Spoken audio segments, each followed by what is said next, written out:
Hi guys, welcome back to my channel. If you're new here, don't forget to subscribe and hit that all bell notification.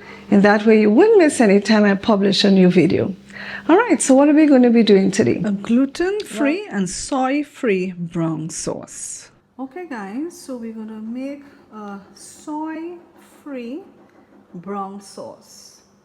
So normally you have what is called soy sauce, but we're not going to use anything that has soy in it to make this brown sauce. So let's get started. We're going to need about 2 cups of, in this case I'm using chicken broth, but you can use beef broth if you wish. So you're going to put 2 cups of chicken broth here in our saucepan.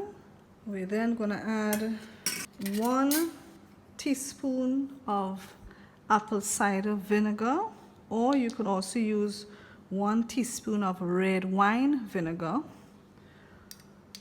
So I'm using 1 teaspoon of apple cider vinegar. We're also going to use 1 teaspoon of balsamic vinegar.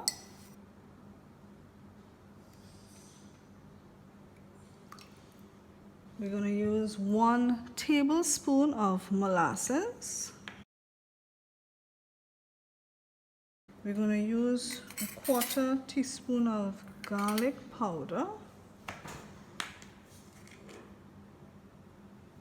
We're going to use 1/2 teaspoon of onion powder.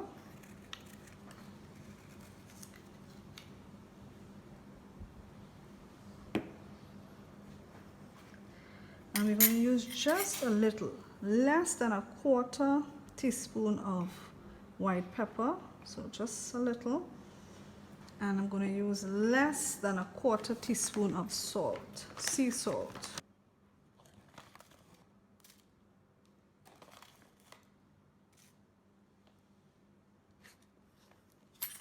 Now I also have to add fish sauce to this, but I'm not adding it at this point in time.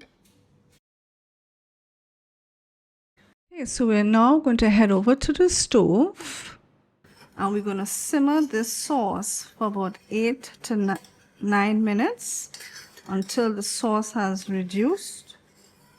After it has reduced and we remove it from the stove, we're then going to add our fish sauce at the end.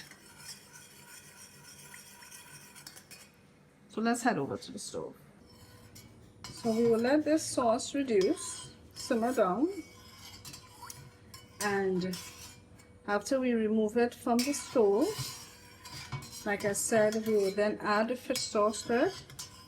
We will allow it to cool, and then we will store in the fridge and use it as your alternative to soy sauce.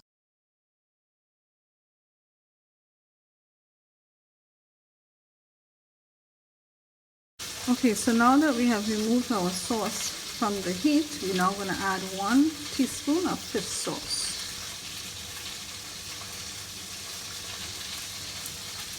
Now after tasting my own, I felt it could have been more salty, so I did add 3 more teaspoons of fish sauce to it.